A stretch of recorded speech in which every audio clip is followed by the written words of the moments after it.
రావణాసురుడు మంచివాడు కాడు, ఏ కారణం చేత రాముడు చంపేశాడు కనుక.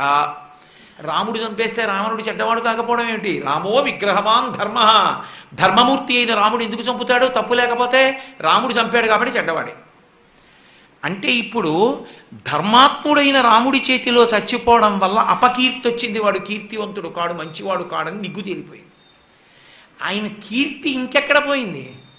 సాధారణంగా లోకంలో ఎంత పాపిష్ట కానివ్వండి, భర్త మరణిస్తే ఆ మరణించిన భర్త మృత్యువునకు కారణమైన వాడిని భార్య నిందిస్తుంది. రామాయణంలో మండోదరి యుద్ధభూమికి వచ్చి రాముడి వంక చూసింది, రావణుడి వంక చూసింది. దగ్గరికి వెళ్ళి అంది, ఒరే అందరూ రాముడు చంపాడు నిన్ను అంటున్నారా, భార్యని కాబట్టి నాకు తెలుసు, రాముడు కాదు నిన్ను చంపింది, నీ ఇంద్రియములు చంపేసేయి నిన్నంది.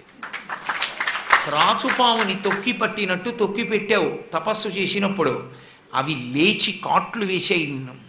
నా యందు లేని ఏ